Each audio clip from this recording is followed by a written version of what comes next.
Napoleon, Killers of the Flower Moon. And I don't know if they have it listed on here. No, they don't. Okay. So What, the budget? it is said that it was 200 million.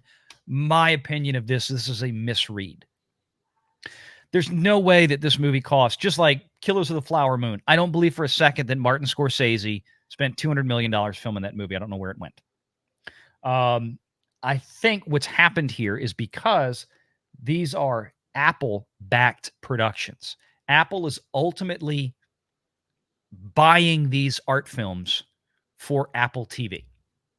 They're, like I said before, they're putting them into theaters to make sure that they are going to become Golden Globe and Oscar eligible titles. And especially when you have people like Ridley Scott and you have people like Martin Scorsese doing these kind of films. I think what Apple is doing is they're agreeing to these $200 million figures as turnkey products. Here's the money. You make the film. We'll put it in theaters for long enough to make sure you guys get Oscar nomination capable. And then it's going on to Apple TV for the rest of its life. I think Apple TV is paying a turnkey price to have the movie made and to have the movie permanently put, like paying the licensing up front for Apple TV. I don't believe for a second these movies actually cost $200 million to make. No, absolutely not. When you look at how much movie is made for $200 million versus something like this, with a singular director in charge of it and not some producer over his neck saying, right. No, Martin Scorsese is not Kevin Feige. Exactly. He's not stupid. They're not going back and retooling this entire thing to try to maximize the box office impact of it. No. So, I mean, that's where this is coming in. So it's making it harder to gauge if it can at all be gauged, is this movie, quote unquote, successful or not? So, for example, how much of that 200 million is the, in perpetuity licensing fee that Apple is paying to Scorsese and Ridley Scott and all the above the line talent involved in these things for it to just permanently sit on Apple TV Plus? I don't know. How much of it was actual production costs? Maybe each of those films. I could see Napoleon having a higher production cost than Killers of the Flower Moon for sure. But let's say Napoleon cost $85 million. And let's say Killers of the Flower Moon maybe really cost 60 or 70. You have a lot of expensive talent in that one too. I don't know. And then you put in another $100 million or so on top of that to basically buy out what would otherwise be residuals from the theater, residuals from down the road licensing. Basically what they're doing is they're paying these production houses a net present value of all of the projected future cash flows of the films. Right. So if I can restate what I think you're saying here is the business model at Apple TV is not the box office. The box office is nice, but that is not what the entire purpose of this here is. The same with Trolls Band Together. The box office is nice, but what they're trying to do is keep their brand relevant so they can sell lots of merchandise. And also the fact that is probably, if I'm remembering, and I know you're going to correct me if I'm wrong here, that movie, since it is DreamWorks Animation, that's going to go to Netflix first. Correct. And then eventually it's going to end up on Peacock. So it's on its way to... It's Peacock for the first 4 months, and then Netflix for the middle 10 months. And then back to Peacock for the last 4 months in the pay one window. Pay one window is 18 months total. So and it's also, of course, going to be released on DVD, which DVD is probably the more important format for that one since... PVOD and everything. Well, yeah, more PVOD these days, I think.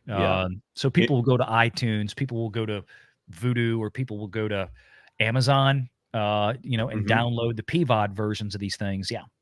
So what we're looking at here is a case of many different business models coming against each other. And Disney's is the one that is the least likely to make them money or serve their strategy. Apple, I would love for them to plainly state what their strategy is here with Apple TV Plus, but it's very clear that this is a company with large pockets that is playing around, isn't really worried about what they're doing right now as far as profitability. Whatever money that Apple is going to quote unquote lose on Napoleon and Killers of the Flower Moon is the equivalent of iPhone sales between 9:37 and 10:15 a.m. on Tuesday, March 9th of next year. I mean, that's it. I mean, that's basically what we're talking about here. And every one of those phones has Apple TV Plus on it. Exactly. Apple is building a brand. And what Apple, and look, to their credit, what Apple has kind of figured out is that, okay, we can make these big expensive things and put them straight on Apple TV, or we can put them in theaters, create, eventize these things and drive more traffic to Apple TV to go watch them later, because this puts them on the big screen. They get more coverage on box office reports for Hollywood Reporter, for Deadline, for everything else. It's more attention grabbing. They're also going to be Oscar nominated pieces. I mean, again, you're not going out there paying guys like Ridley Scott and Martin Scorsese to give you an Apple TV show. You're paying for Oscars. You know what I think would really horrify a company like Disney right now? If obviously you have Apple doing something like Napoleon or Killers of the Flower Moon. If Netflix decided that they're going to pay for these giant movies by the Russo brothers, for instance, like Gray Man, which I watched that the other day, and there's no reason why they shouldn't have put that in theaters. It was entertaining enough to get butts in seats if they decided to advertise it as the next big film between Ryan Gosling and Chris Evans and Billy Bob Thornton and all the people that were in that. And it had good action. And I didn't finish it. No spoilers. I'm just kidding. It doesn't matter what the spoilers are because it was an entertaining movie. I think that if Netflix wanted to eat Disney's lunch for real, they could start releasing their movies in theaters. It's not their business model. Why would they not? Why would they not at this point? They did it. They did one last year for the Oscars. Well, all Quiet on the Western Front. Right, but at the same time, that's an Oscar bait movie. But if they wanted to start going for the big budget blockbuster category, they could really destroy. Send Lasseter Disney at them and Fox. There was no reason, for example, especially at the height of the MCU popularity, when it still had some teeth to it, there was no reason for Netflix not to have put Extraction in the movie theaters with Chris Hemsworth, and Extraction 2. I mean, that was kind of infuriating from that perspective, because it was like, why this? I mean, the movie was so good. It was so well done. The cinematography, the camera work was just jaw-dropping on some of those action scenes. I mean, they're swinging this thing through cars, through windows, out windows, like singular shots. I mean, it's like you had to watch the how do they do it behind the scenes stuff, because it was really incredible. That should have been in theaters. There's a lot of things that Netflix does that easily should and could be in theaters. That's just not yet their model, but I keep thinking, they keep hinting like they want to go that route. And it's like, why wouldn't you? I really don't understand, especially, you don't have to do everything like that, but take 3 or 4 of your biggest titles every year, stick them in theaters. Even if just 30 days, stick them in theaters.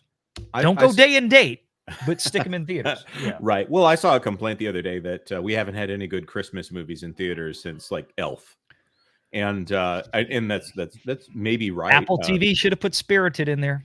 Netflix should have put Christmas Chronicles, which I've yet to find somebody who knows what it is and dislikes Christmas Chronicles. Okay, it is not an Oscar movie. It is not a action movie, but it's a good Christmas movie that my kids absolutely love, and I don't have any problem watching. It's Kurt Russell as Santa Claus. That's all you needed to tell me. I'm good right there. Well, Disney is sitting on a huge catalog of properties that they obtained through Fox.